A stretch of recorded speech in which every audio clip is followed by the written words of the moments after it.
My name is Caitlin Reed. I'm 27 years old, and I'm a captain in the United States Army. 3 days after we buried my grandmother, the man I'd called father my entire life, Douglas Blackwell, cornered me in her study. The smell of old oak and leather-bound books, mixed with the expensive tobacco from his cigar. He stared at my dress uniform, his eyes as cold as steel. "That uniform doesn't wash the civilian out of you," he hissed. "You don't have a drop of Blackwell blood. You are not her granddaughter. You will not get a single cent." His words were like a volley of rounds hitting my chest. My entire life had been an attempt to earn his respect, and now he wasn't just taking my future, he was erasing my past. But he didn't know that in his blind rage, he had just handed me the ultimate weapon. His own oath about bloodlines would become his tomb. Let me know where you're watching from in the comments. Hit that like and subscribe button if you believe honor isn't in blood, but in action. This story is for anyone who has ever been made to feel like an outsider by their own family. For 27 years, my grandmother Eleanor's study had been my sanctuary. It was the heart of the Blackwell estate in the old money suburbs of Philadelphia's Main Line, a room that smelled of history, of aged leather, polished mahogany, and the faint, sweet scent of the pipe tobacco she used to smoke. It was a place of quiet strength, of unconditional acceptance. Today, it was a war zone. The air, usually so calm, was thick with a hostility I could taste. I was standing by the large bay window, looking out at the manicured lawns turning gold in the late autumn light, my dress uniform feeling like a suit of armor. I had come in here to feel close to her one last time before I had to drive back to my base. The door opened without a knock. Douglas Blackwell entered, a heavy crystal tumbler of amber whiskey in his hand. He was a man who didn't walk into a room, he occupied it. His suit was impeccably tailored, his silver hair perfectly coiffed. He scanned me from the tips of my polished boots to the top of my head, a familiar, condescending smirk twisting his lips as his eyes settled on my uniform. "Still playing soldier, Caitlin?" he asked, his voice a low drawl of practiced mockery. "I thought after we put my mother in the ground, you might take off the costume and act like a normal person." Every word was a needle, expertly inserted into the old, aching wound of the daughter who was never quite enough. Never smart enough for my Ivy League brothers, never ruthless enough for him. But the army had taught me how to face an enemy. It taught me discipline. So, I straightened my spine, clasped my hands behind my back in parade rest, and waited. I recognized this for what it was, the preparatory fire before the main assault.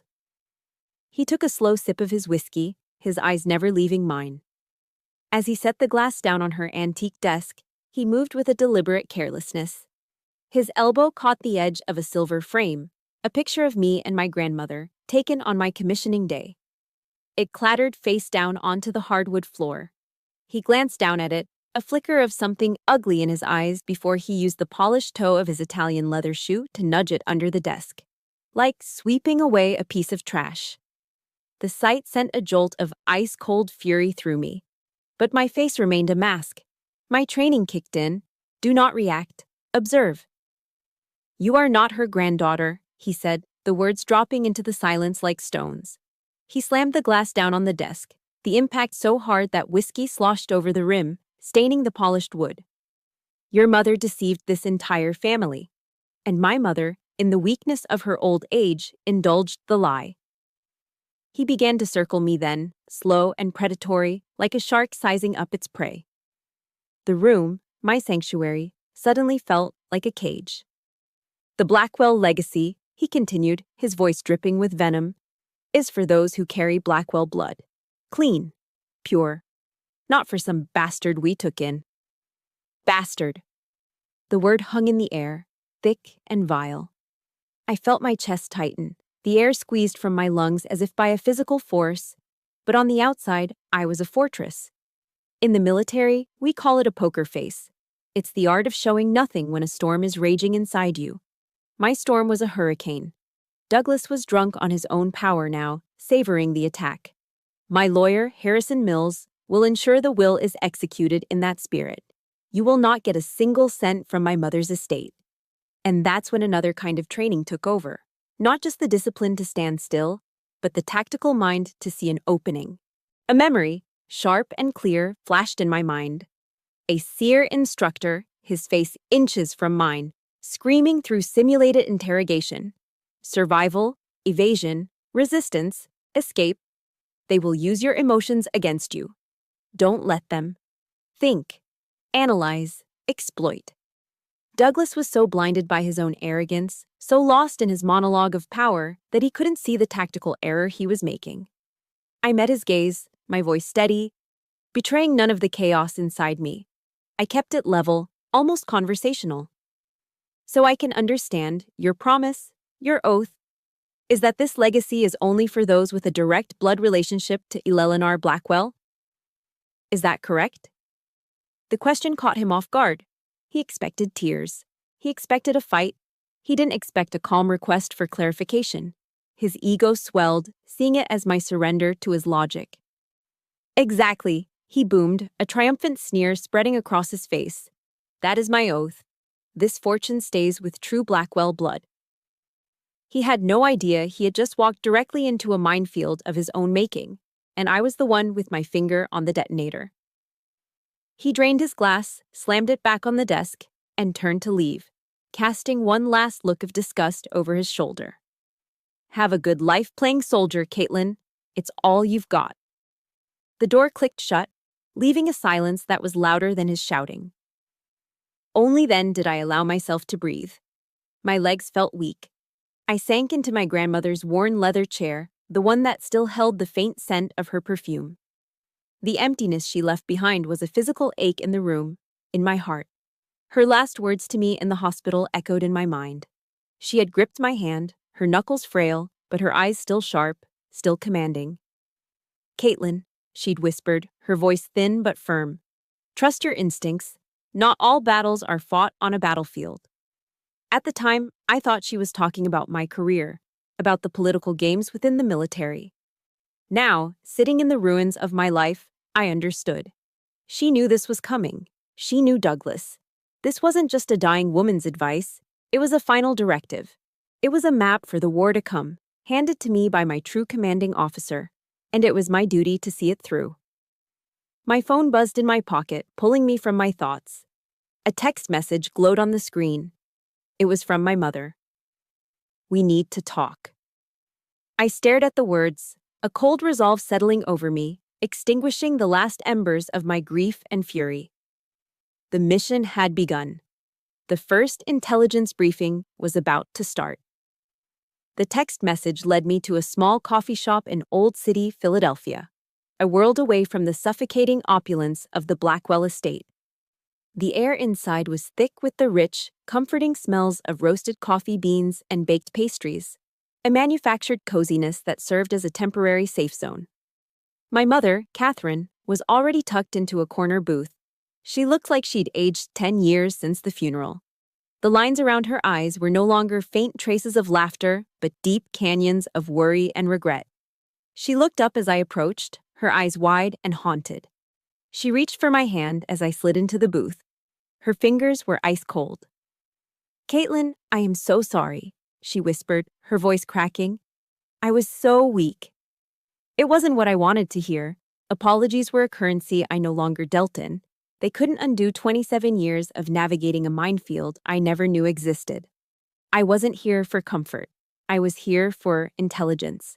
I needed to understand the strategic landscape of the lie that had defined my life. I gently withdrew my hand from hers, a deliberate disengagement. I don't need an apology, Mom, I said, my voice low and steady. I need the truth, the whole truth. As she began to speak, her words painting a sad, familiar story of a tragic love affair with my Uncle James and the suffocating manipulation of Douglas, my mind drifted. The scent of espresso faded, replaced by the memory of roasted turkey and simmering resentment. My mind landed on a Thanksgiving dinner years ago. I was 16, and the heavy gold medal from the state track and field championship was a satisfying weight in my jacket pocket. I was the fastest girl in Pennsylvania. I'd waited all evening for the right moment to share my victory. But at the Blackwell table, there was no lull. only Douglas holding court. He pontificated about my brother Thomas's Wall Street internship and lauded William's near-perfect LSAT scores. They were the heirs, the brilliant minds destined to carry the family name. I was the athlete, the anomaly. When I finally found a sliver of silence, I pulled the medal from my pocket, its surface gleaming under the chandelier. I won the state championship, I said, my voice smaller than I'd intended. Douglas paused, his wine glass halfway to his lips. He glanced at the medal with a dismissive smirk. Running around a track? That's nice, he said, turning to refill his glass. At least it helps you stay in shape. And that was it. The conversation shifted back to William's law school applications. I felt myself shrink, becoming invisible at my own family's table. The gold medal in my hand suddenly felt cheap, like a trinket from a gumball machine. It was worthless. My mother's voice, strained with pain, pulled me from one memory only to throw me into another, sharper and more wounding. The worst one. My graduation day from West Point.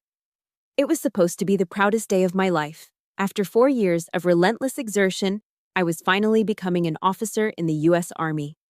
My grandmother Ella Lanar was in the front row, her face beaming, tears of pride in her eyes. She understood sacrifice. She understood duty. And Douglas? He stood in the back, glued to his phone, barking orders about a corporate merger. He didn't see me toss my cap in the air or take the oath. The real humiliation came later, at the celebratory dinner. A family friend, a retired judge, clapped Douglas on the back. You must be incredibly proud of your daughter, Douglas. A captain. Quite an accomplishment. Douglas let out a short, sharp laugh, a sound like breaking glass. He took a theatrical sip of his scotch. Proud, he said, his voice loud enough for the entire table to hear. I'm just glad the government is paying for her little rebellion. At least there, she's learning to follow orders. Laughter erupted around the table, polite, sycophantic laughter from people who depended on his goodwill. In that moment, I wanted the polished floor of that 5-star restaurant to crack open and swallow me whole. My calling, my commitment, the path I had bled for. In his eyes, it was just a joke. I saw my grandmother shoot him a look so cold it could have frozen fire, but the damage was done. The wound was inflicted, deep and public. A quote from a book she had given me, Brené Brown's Daring Greatly, surfaced in my mind. Vulnerability is not weakness. It's our greatest measure of courage. For years, I had thought my vulnerability was my desperate need for his approval. I had been wrong. You are James's daughter. The words cut through the haze of memory, pulling me back to the coffee shop with the force of a physical shock. My mother was looking at me, her eyes pleading. You are James's daughter, she repeated, which makes you Eleanor's biological granddaughter. The information didn't hit me like a revelation. It landed like a tactical strike, an executed piece of intelligence that changed everything. It didn't magically erase 27 years of pain, but it instantly reframed the battlefield. Douglas had come at me with the weapon of bloodline, believing it was his sword to wield. And now, that very sword was in my hand. The accumulated pain of a lifetime of being dismissed and made to feel like an outsider suddenly crystallized.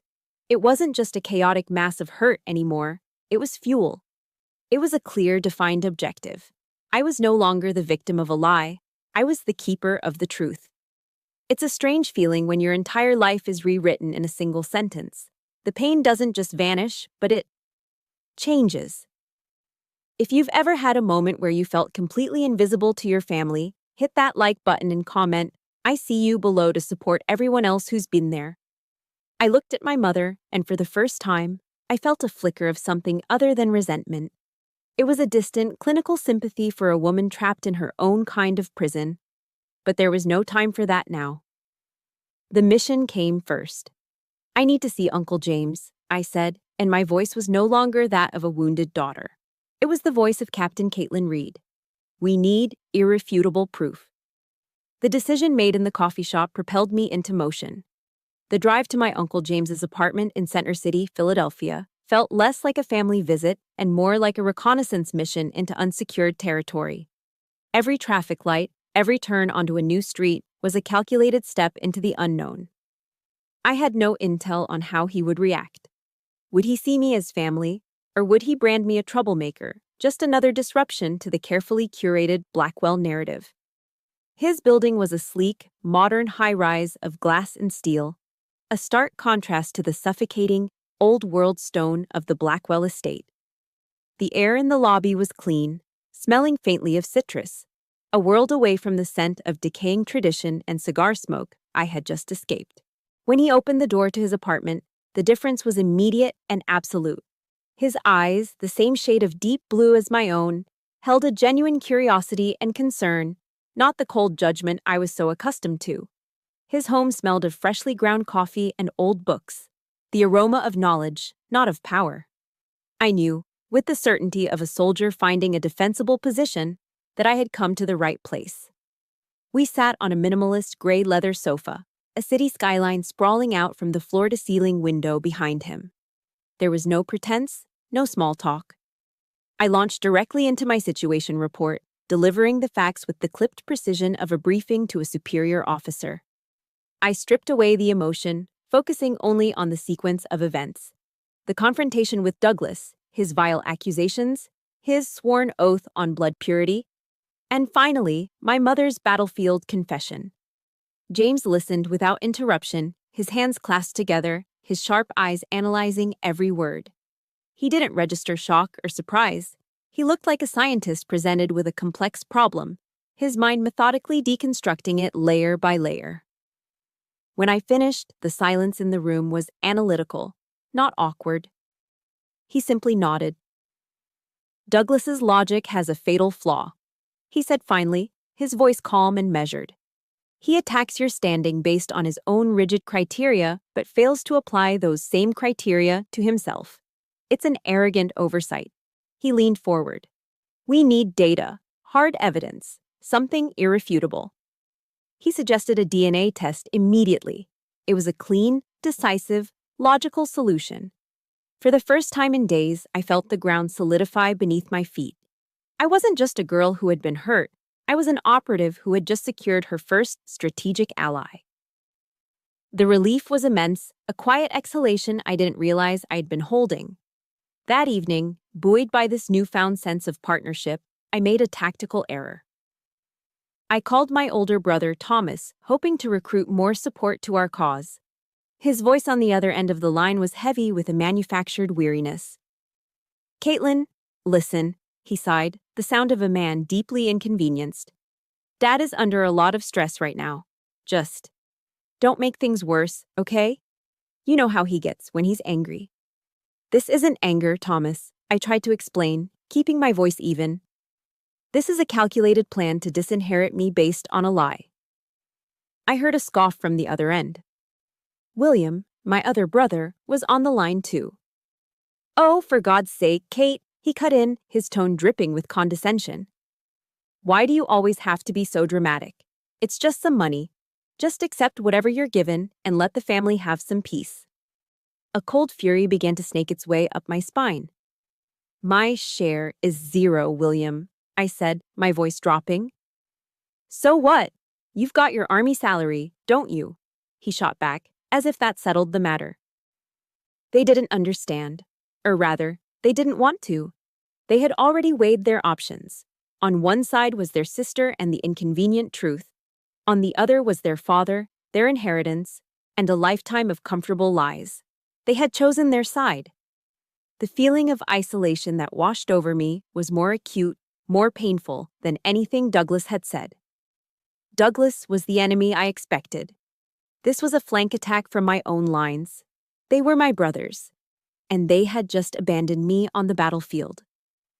I ended the call without another word, my heart a leaden weight in my chest.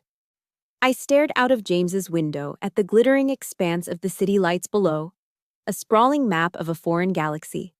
I was truly alone in this fight. For a moment, doubt, the most insidious of enemies, began its infiltration. Was I the one destroying everything? Was I selfishly tearing apart the family for my own pride? Then, a quote we had studied at West Point from Martin Luther King Jr. echoed in my mind. "The ultimate measure of a man is not where he stands in moments of comfort and convenience, but where he stands at times of challenge and controversy. This was my time of challenge. Anyone can stand for the truth when it costs them nothing. But to stand for it when you are utterly alone, when even your own blood has turned against you, that is the definition of honor. The gnawing sense of loneliness didn't vanish, but it transformed. It hardened, crystallizing into a cold, steely resolve. Douglas, Thomas, William. They had all made their choice. They had chosen the path of convenience. Now I would walk my own path. The path of controversy. The path of truth. And I would not take a single step back. After we had sent our DNA samples to the lab, sealed and dispatched like critical intelligence, James put a hand on my shoulder. His touch was gentle, but firm. "You're not going back to that house alone, Caitlin," he stated, not as a suggestion, but as a quiet order. "It's no longer a safe zone." He insisted I stay in his spare room. That evening, as he showed me where to put my things, he gave me a small, wry smile. "Welcome to Forward Operating Base Blackwell," he said. For the first time in what felt like a lifetime, a genuine laugh escaped me. He got it. He understood my language, my world. He saw the soldier in me not as a rebellion, but as a part of who I was. His apartment became my sanctuary, a demilitarized zone from the psychological warfare of my former life. There were no judgmental stares over the rim of a crystal glass, no backhanded compliments disguised as jokes. There was only the quiet company of books, the smooth, thoughtful notes of a Miles Davis record playing softly in the background, and conversations that roamed freely from molecular biology to military history. Anything and everything that wasn't the suffocating drama of the Blackwell clan. Here, I wasn't the disappointment or the troublemaker. I was just Caitlin. The relief was so profound it was almost disorienting. A few evenings later, a delicious scent began to fill the apartment. The savory, unmistakable aroma of sizzling steak and caramelized onions. I walked into the kitchen to find James at the stove, expertly flipping thinly sliced beef on a griddle. He was making Philly cheesesteaks. "Your grandmother used to make these for me every time I came home from college," he said, his eyes focused on his work. "She said it was the smell of home." We ate them in a comfortable silence, sitting at his small dining table, overlooking the city. It wasn't the heavy, oppressive silence of a Blackwell family dinner, where words were weapons and silence was a ceasefire. This was a peaceful quiet, a shared moment of simple contentment. After we finished, he disappeared into his study and returned with a dusty, leather-bound photo album. He handled it with a reverence that told me it was a sacred object. He carefully turned the brittle pages until he found what he was looking for. It was a faded photograph, slightly blurred, of a much younger James awkwardly holding a tiny, swaddled newborn. The baby had a tuft of dark hair and a ridiculously determined look on her face. "That's you and me," he said softly, a tender smile touching his lips. He tapped the picture. "This one had the loudest laugh in the hospital. The nurses all said so." He looked at me, his eyes holding a warmth I had starved for my entire life.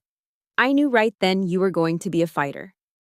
Tears welled in my eyes, hot and unexpected. They streamed down my face before I could stop them.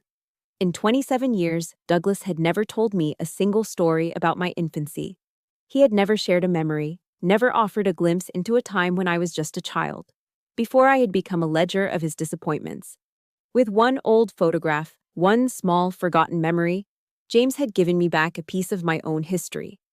A past I never even knew I had lost. He had seen me, not as a title or a problem, but as a person with a beginning. Our fragile peace was shattered by the shrill ring of my cell phone. The caller ID read Harrison Mills. I answered, putting the phone on speaker. His voice oozed through the receiver, slick with a false sincerity that set my teeth on edge. "Ms. Reed, good evening," he began. "I'm calling to inform you that, due to some unforeseen complications, the reading of Mrs. Blackwell's will has been postponed by 1 week." I gripped my phone, my knuckles turning white, a classic delaying tactic. Douglas and his legal pit bull were preparing a new line of attack. maneuvering their forces while they tried to keep us pinned down. The familiar, cold anger I felt in Douglas's presence began to rise in my chest. But this time, something was different. I wasn't alone. James calmly reached over and placed a reassuring hand on my shoulder. His gaze was steady, analytical. "It's all right," he said quietly, his voice a ballast in the sudden storm. "This gives us more time to prepare." He looked me straight in the eyes, a flicker of strategic light in them. "They're reacting to us, Caitlin. That means they're scared." He had taken a piece of bad news, a move designed to intimidate us, and instantly reframed it as a tactical advantage. He saw the chessboard just as I did. That night, sleep wouldn't come. The condescending voices of my brothers, Harrison's slimy tone, the weight of the coming battle, it all swirled in my head in a relentless vortex. Giving up, I slipped out of bed and went into the living room. The only light was a single, warm lamp, illuminating James as he sat in an armchair, reading. He looked up as I entered, his expression gentle. "The storm will pass, Caitlin," he said, as if reading my mind. He knew this fight was taking its toll. "Your grandmother was a woman of deep faith. She always believed that even in the darkest night, there is a refuge." He gestured to a bookshelf beside him, to a well-worn, leather-bound Bible that I recognized as hers. "Psalm 46:1, he said, his voice soft but sure. "God is our refuge and strength, an ever-present help in trouble." I'm not a religious person.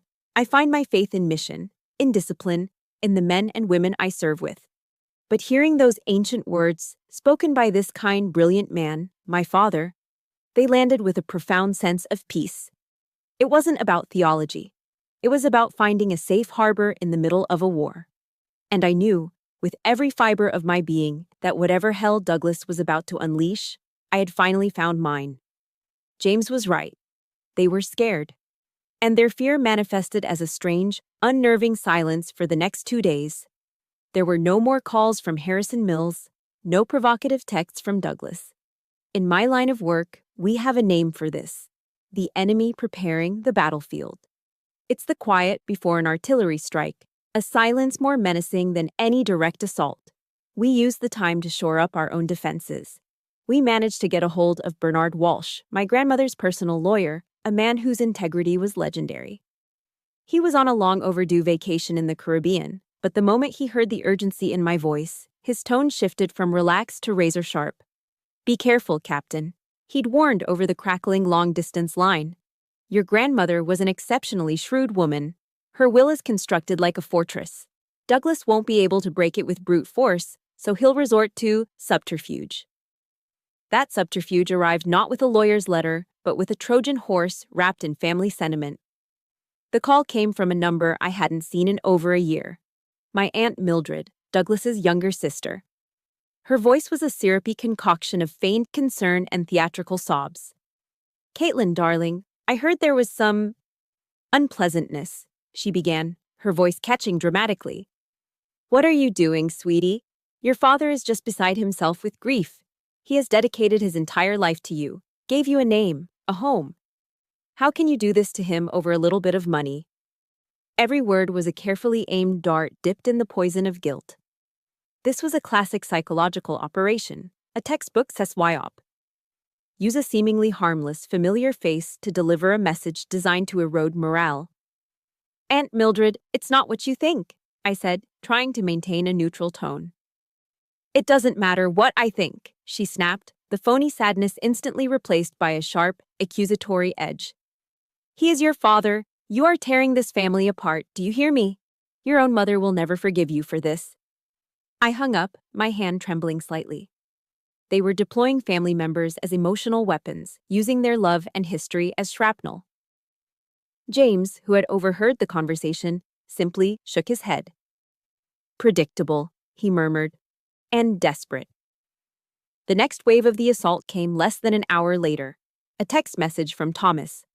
The weary, inconvenienced tone from our last call was gone, replaced by something colder, more menacing. "Dad says if you don't stop this, he's cutting off all financial support for Mom. Think about her, Caitlin." I read the text twice, the words blurring. My heart hammered against my ribs. It was one thing to be disowned, to be insulted, to be abandoned by my brothers. This was different. This was a hostage situation. Douglas was using my mother, the woman whose life he had already controlled for decades, as a human shield. The sheer cowardice of it made me physically ill. A wave of conflict, sharp and agonizing, tore through me. I was fighting for the truth, for my grandmother's real legacy. But what if the price of that truth was my mother's well-being? She wasn't strong like my grandmother. She was fragile, a casualty of a war she never signed up for. I must have looked as pale as I felt, because James put down his book and looked at me with deep concern. I showed him the phone. His expression hardened, his jaw tightening. "This is not strength, Caitlin," he said, his voice low and firm. "This is the act of a desperate man who knows he is losing control. He is using your love for your mother as a weapon against you. Do not let him." His words were a splash of cold water cutting through the fog of guilt and fear. He was right. This wasn't a show of power, it was a confession of weakness. But that night, as I lay in bed, the walls of the quiet apartment felt like they were closing in. Aunt Mildred's manufactured sobs, Thomas's cold-blooded threat, they echoed in my ears. "You are tearing this family apart. Think about her, Caitlin. Was I being selfish? Was my fight for justice just a selfish crusade that would leave a trail of destruction?" Unable to lie still, I got up and opened my laptop. I scrolled through old photos, a digital archive of a life that now felt like a lie. I stopped on one. It was from my West Point graduation. I was in my full-dress uniform, and my grandmother Eleanor stood beside me, her small frame radiating an immense power. She was whispering something in my ear, a huge grin on her face, and I was laughing. I remembered her words perfectly. They came back to me with the clarity of a direct order. "Don't you ever," she had whispered, her voice fierce and full of love, "let anyone tell you that you are not worthy, not even if they bear the Blackwell name." It wasn't just advice, it was a directive, a mission assignment from my true commander. She had known this day might come. She had seen the battlefield long before I had. She had trusted me to fight. In that instant, the suffocating guilt evaporated, replaced by a cold, clarifying rage. Douglas had crossed a line from which there was no return. He hadn't just insulted me or tried to steal my inheritance. He had threatened my mother and, in doing so, had desecrated the very idea of family he claimed to protect. He had declared a total war. And I would make him regret it. The final straw wasn't a phone call. It wasn't a threat.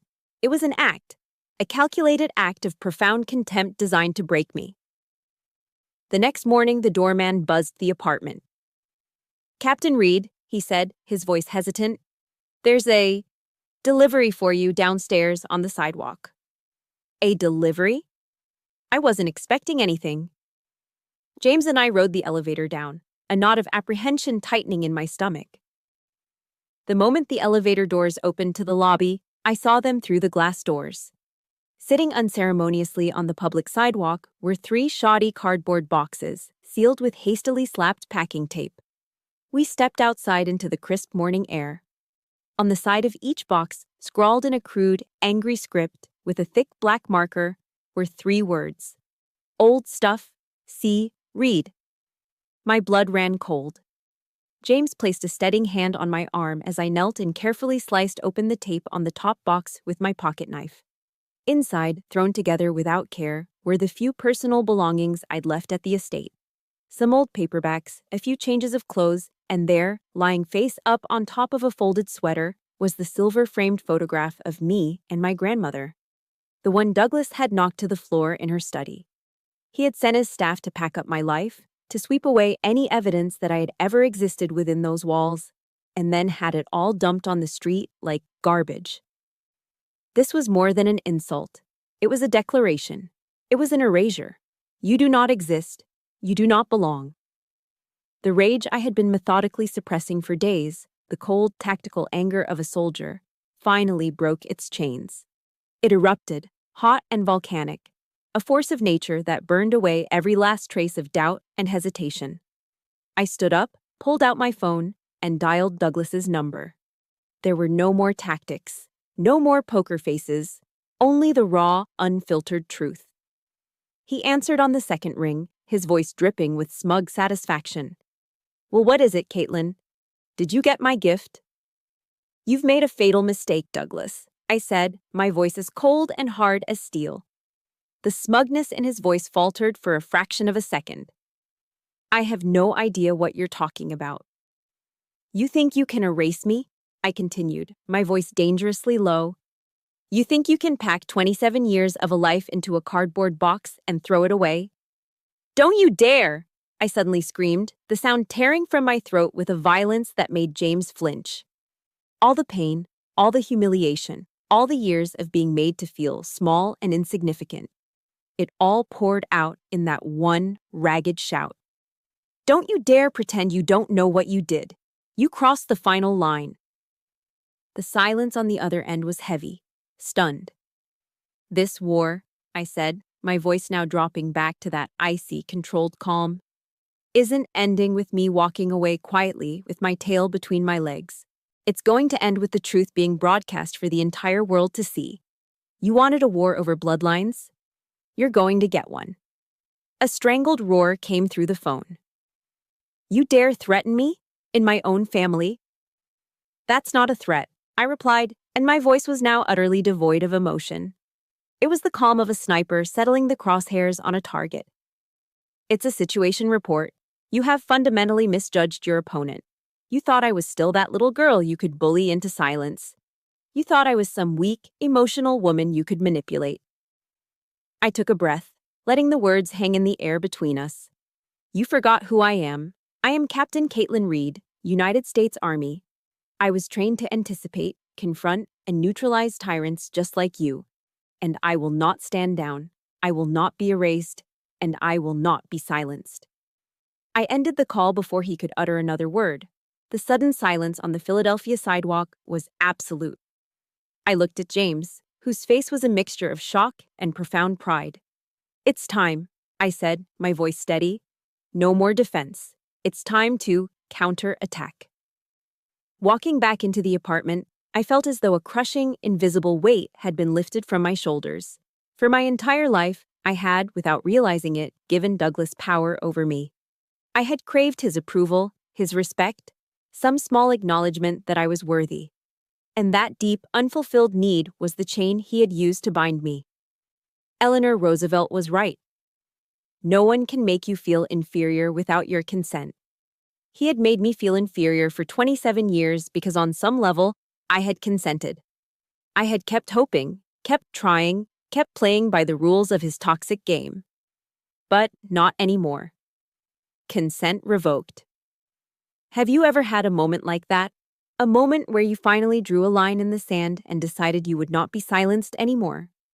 If you have, hit the like button and just type "consent revoked" in the comments below. Let's see how many of us there are. I walked over to my laptop and opened it. My fingers moved across the keyboard with a newfound purpose as I began to draft an email to Bernard Walsh. The plan of action formed in my mind with perfect military clarity. Phase 1, intelligence gathering, was complete. Phase 2, alliance building, was secure. It was time for Phase 3, a full frontal assault. The game had changed, and I was now in command. The vow had been made. The defensive posture was abandoned. Phase 3 had begun. James's apartment ceased to be a home and transformed into a war room. We repurposed his large mahogany dining table into our command center.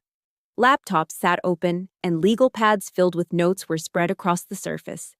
The quiet jazz was replaced by a tense, focused silence, broken only by the clicking of keyboards and the low murmur of strategic discussion.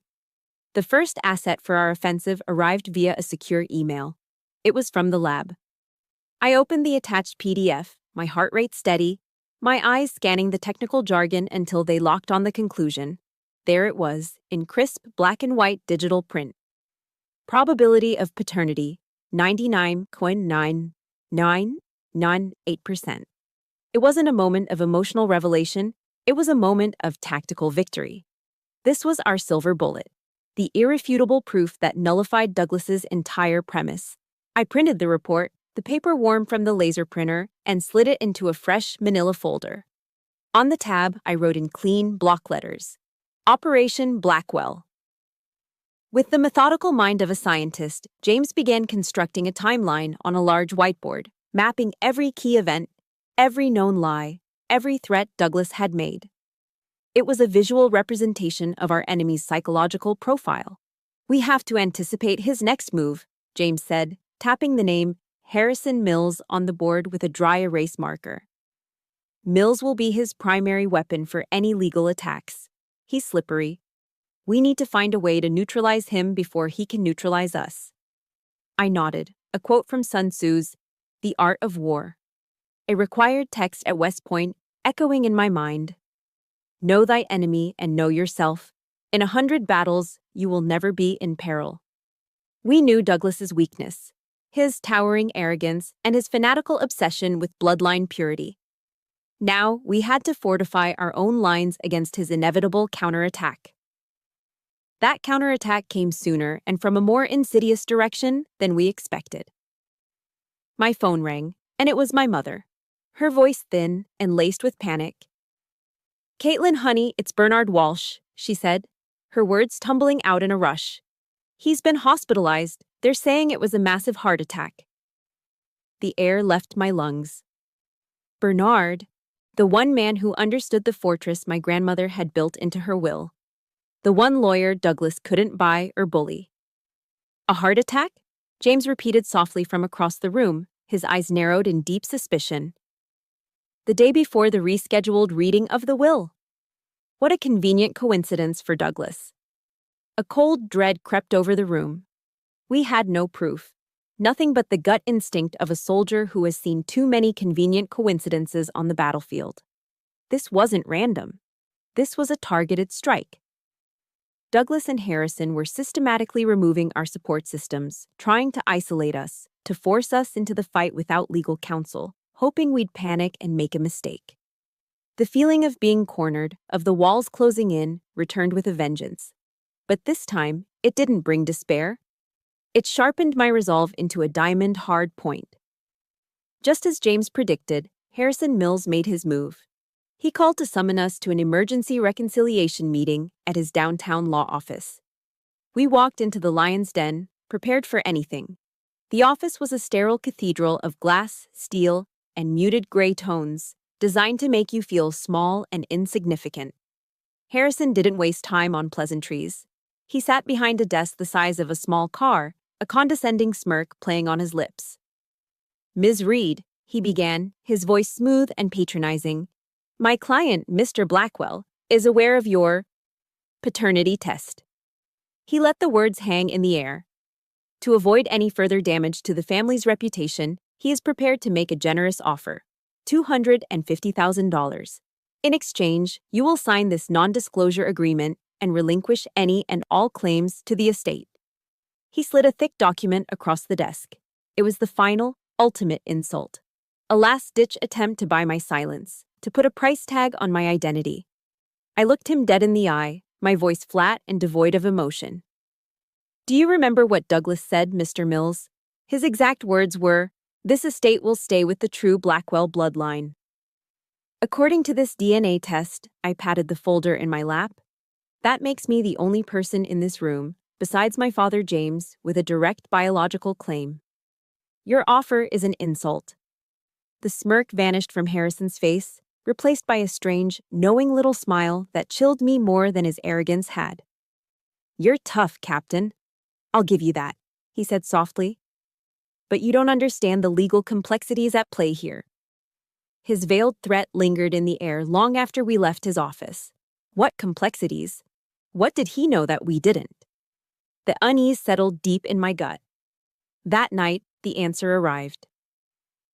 James received a call from an old colleague, a quiet, unassuming man who worked as an archivist for the city of Philadelphia. "James, it's Mark," the man said, his voice low.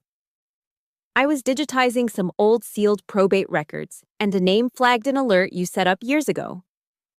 I found something you might be interested in, a sealed adoption file from the early 1970s, under the name Blackwell. The next morning, a certified copy of the file was on our dining table. My hands were steady as I opened the folder. The documents were old, typewritten on what was now yellowed paper. And there, on the first page, was a name that caused the entire world to tilt on its axis. Douglas Blackwell, born Daniel Miller. Legally adopted by my grandparents at 6 months of age. His entire life.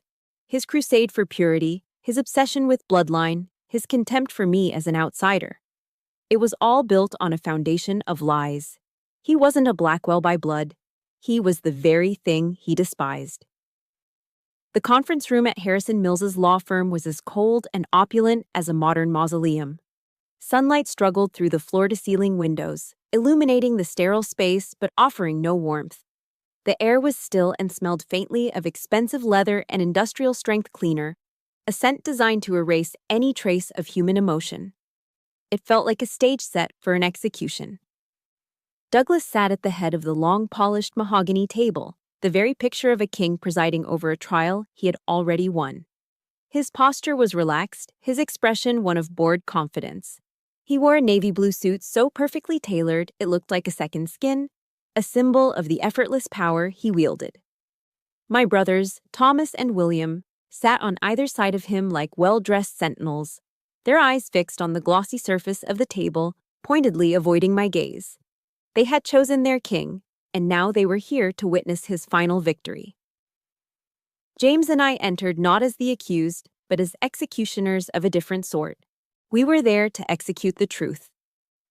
I walked to my designated seat across from them and placed my leather briefcase on the table. It landed with a solid, definitive thud that echoed in the silent room, a deliberate sound that broke the sterile peace. Every head snapped in my direction. I could feel the accelerated rhythm of my own heart, a steady, powerful drumbeat against my ribs, the body's natural response to impending combat. But on the outside, I was perfectly still. My seer training had taught me this. When the storm hits, become the eye. Let the chaos swirl around you. Remain silent, focused, ready. Harrison Mills, looking smug in his $1,000 suit, cleared his throat to begin the proceedings. He made a show of shuffling some papers, a needless bit of theater. We are here to execute the last will and testament of Eleanor Blackwell. He began, his voice oozing a false, syrupy solemnity. However, he said, pausing for dramatic effect, letting the weight of his next words fill the room. Before we proceed, an issue has been raised that requires clarification regarding the eligibility of the listed heirs. His gaze slid to me, cold and reptilian. I felt it like a physical touch. Specifically, he continued, the bloodline of one Captain Caitlin Reed. On cue, as if they had rehearsed it a dozen times, Douglas sat forward. I have evidence right here, he announced, his voice booming with the unshakable authority of a man who had never been told no. He pushed a folder across the table. It slid silently across the polished wood, coming to a stop directly in the center. A certified DNA analysis proving conclusively that Caitlin Reed does not carry my blood. He leaned back in his chair, folding his arms across his chest, the picture of triumph. The checkmate move. He scanned the room, a triumphant smirk playing on his lips, certain he had just delivered the killing blow. A heavy silence fell, thick with anticipation, everyone waiting for my collapse, my tears, my surrender. I did not collapse. Instead, I calmly reached for my own briefcase, unlatched it, and retrieved a matching manila folder. How interesting, I said, my voice even and measured, cutting through the silence. Because I have a DNA analysis here as well. I slid my own folder across the table, where it came to rest beside his. I had made copies for everyone. The rustle of paper was the only sound in the world as my brothers and Harrison reluctantly opened their files. I watched their eyes scan the page, saw the first flicker of confusion. This report, I continued, my eyes locked on Douglas, refusing to let him look away, confirms with 99.98% certainty that James Blackwell is my biological father, which of course makes me the direct, biological granddaughter of Eleanor Blackwell. A low murmur rippled through the room. Thomas and William stared at the paper, then shot confused, panicked looks from me to James, then back to their father, as if searching for an explanation. Their carefully constructed world was beginning to fracture at the edges. Harrison Mills, ever the snake, tried to regain control, his face flushing. This is an interesting development, but it changes nothing, he sputtered, his professional composure cracking just enough to show the panic underneath.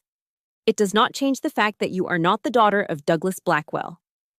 You are correct, Harrison, James said, standing up. His voice, usually so calm and academic, now resonated with a newfound power that commanded the attention of everyone in the room. It does not change that fact, but it illuminates a far more important one. With a slow, deliberate movement, James placed a third folder on the table. This one was thicker, its contents bound by a simple clip. It landed softly, but it felt like a bomb had been armed. This, he announced, his voice clear and steady, is the official, sealed adoption record for Douglas Blackwell, born Daniel Miller. Absolute, profound silence. It was a silence so deep it felt like the world had stopped breathing.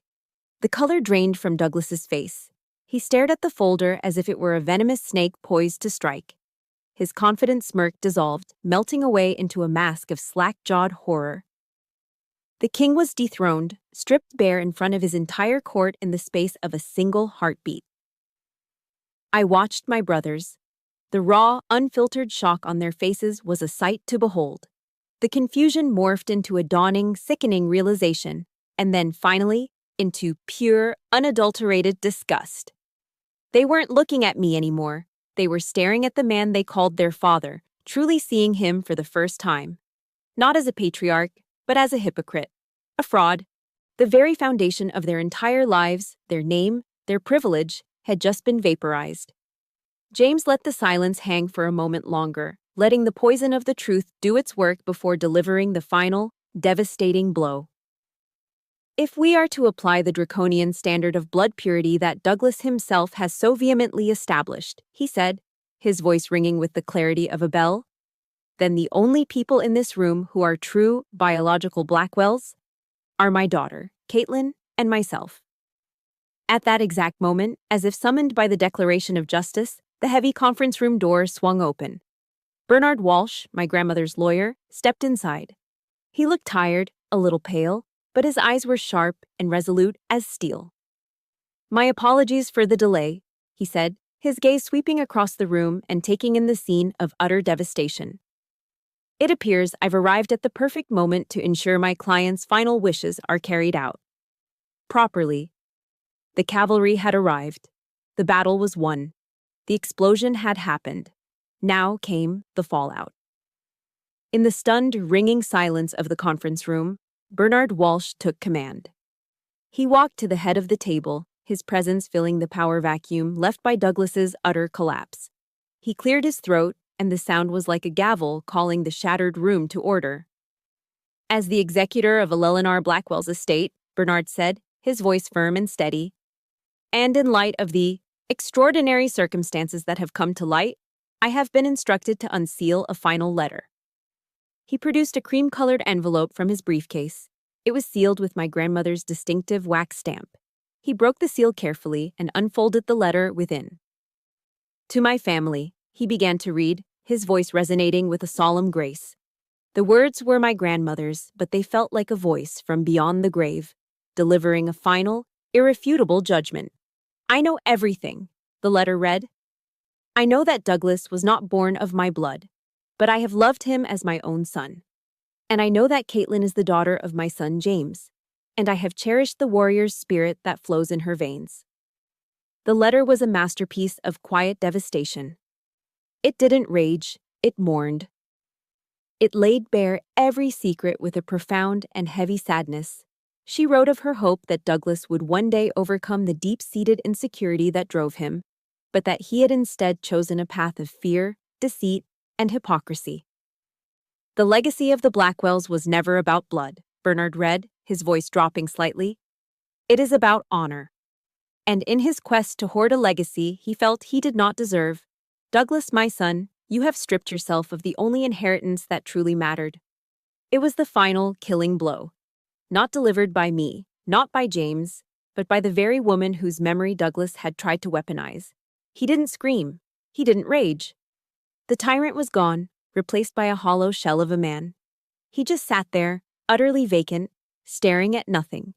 A man whose entire identity had been publicly executed.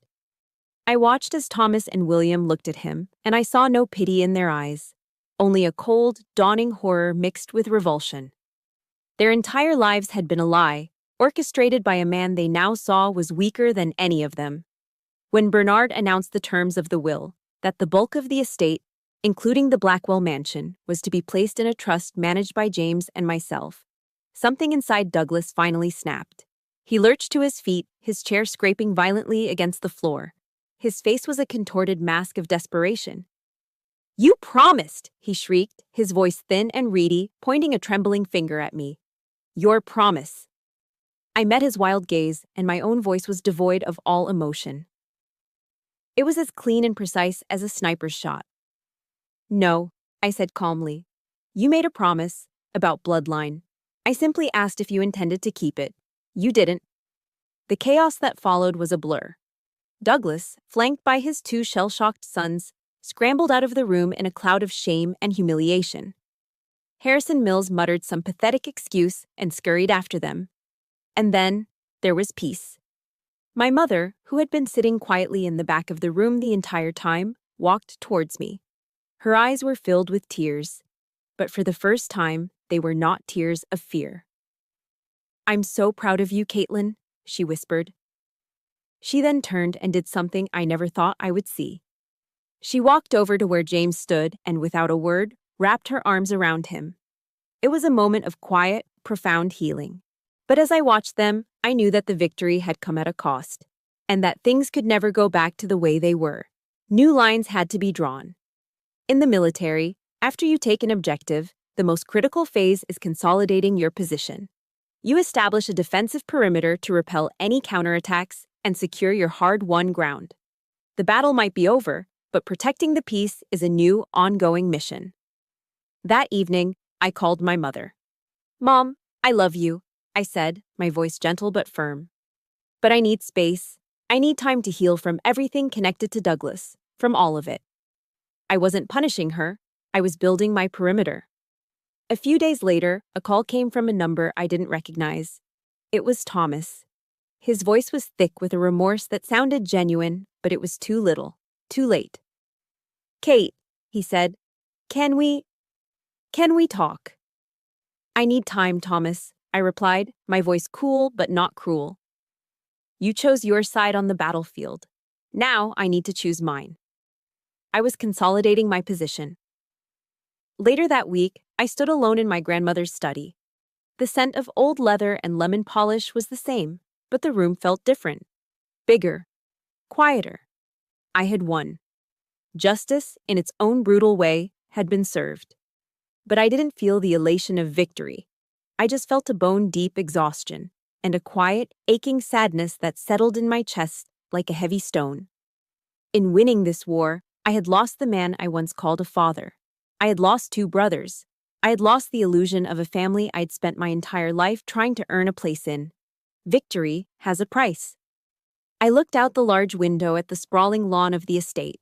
The magnificent old oak trees were shedding their leaves, the brilliant reds and golds of autumn giving way to the stark, bare branches of winter. It felt right. A season in my life had ended. A new one was beginning, uncertain, exposed, but filled with a quiet, fragile hope. The healing would be another kind of war. A quieter one, fought not in a conference room, but in the silent chambers of my own heart. And it was a war I knew I had to fight alone. Several months passed. The stark, bare branches of winter gave way to the tentative green shoots of a Philadelphia spring. The quiet, internal war of healing I'd anticipated was less of a battle and more of a slow, deliberate reconstruction. I stood in the grand foyer of the Blackwell mansion, but it was no longer the cold, echoing museum of painful memories it once was. The oppressive silence was gone. In its place, the smooth, soulful notes of a Miles Davis record drifted from the living room. The air smelled not of stale regret, but of fresh paint, lemon polish, and the rich aroma of coffee brewing in the kitchen. Working with James, we had transformed it. It was no longer the Blackwell estate, it was our home. We kept my grandmother's study exactly as she had left it, a perfect, preserved sanctuary of her memory. But the rest of the house, we filled with life. We replaced heavy, dark drapes with ones that let the sunlight flood in. We filled the rooms with books, music, and laughter. We were redefining what it meant to be a Blackwell, one day at a time. When Thanksgiving arrived, it was the first one in my life where I felt truly thankful. The long mahogany dining table, once a stage for Douglas's monologues and my own invisibility, was now a place of warmth and genuine connection. There were no tense silences, no judgmental glares, no passive-aggressive remarks. It was just me, my father James, and my mother, who was slowly, tentatively, finding herself again, her smile less fragile than it had been in years. We had invited a few of James's close colleagues and a couple of my old friends from high school. We didn't talk about the past. We didn't need to. We talked about science, about art, about football, about the future. For the first time, the house was filled with the sounds of a real family.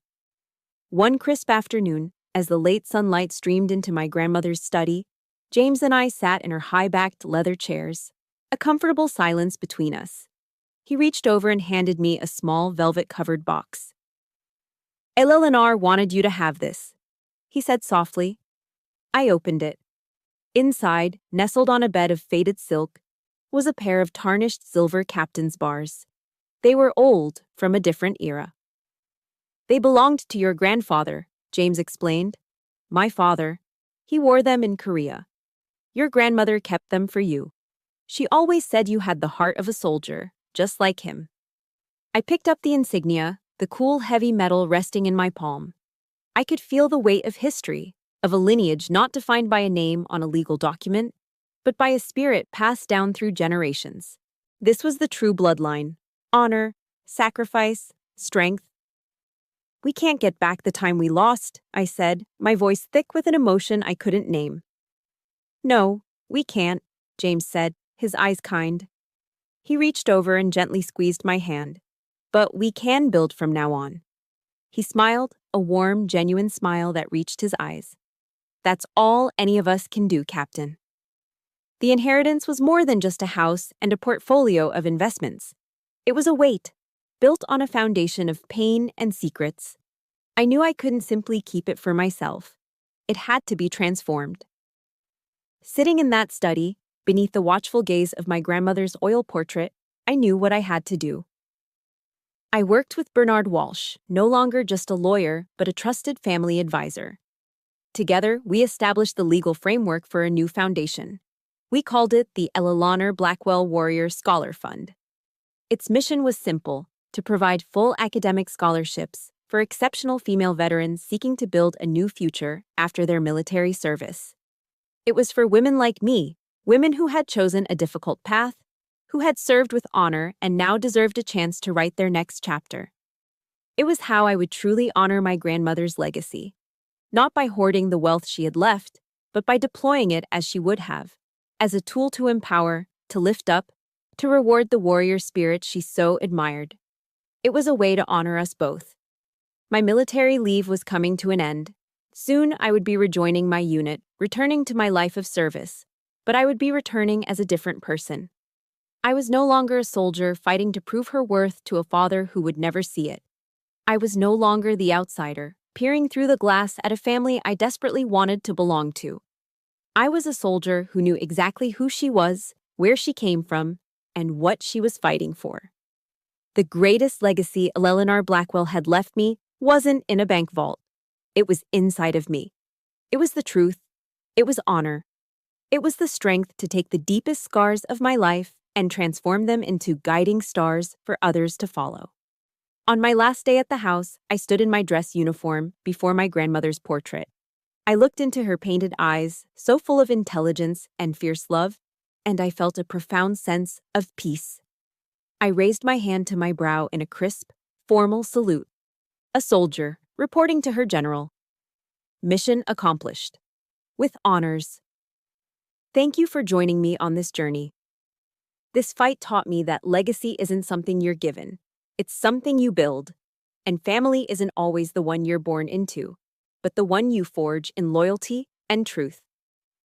This story is dedicated to everyone who has had to stand alone to find their own strength and define their own honor.